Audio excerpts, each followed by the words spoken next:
So when you picture an IT engineer, what comes to mind? I bet it's someone at a nice, clean desk just typing away, right? But what if I told you the real work involved, I don't know, fighting with the office floor, getting your suit totally covered in grime, and basically becoming a secret craftsman in the middle of the night? Yeah, this is the classic image, isn't it? The tidy digital world of a system developer.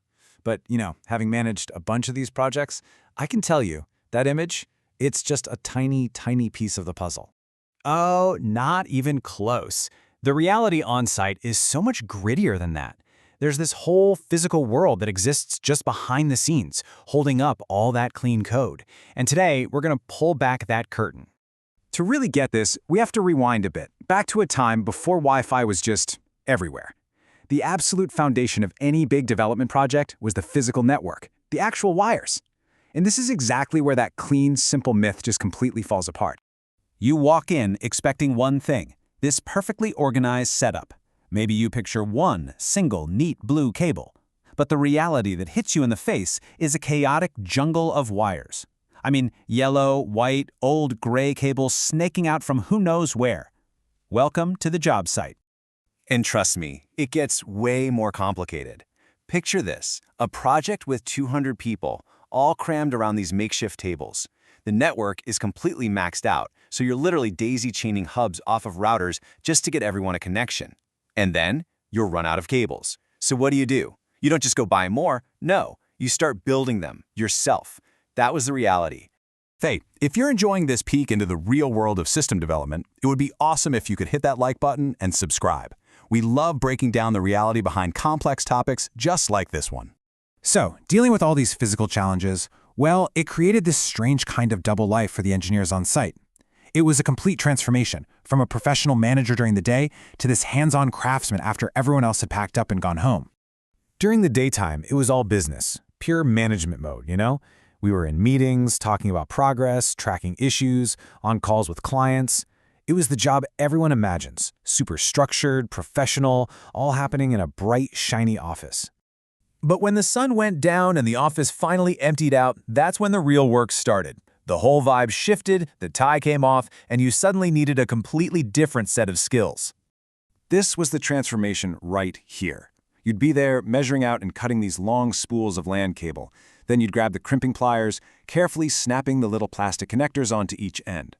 All of a sudden, you weren't a system engineer anymore. You were a craftsman, literally building the network's foundation with your own two hands. But making the cables? That was only half the battle. Now you actually had to install them. And they don't just run along the pretty office carpet. Oh no. The real work happens in this hidden world right beneath your feet. The true infrastructure, the veins of the entire system, you can't even see it.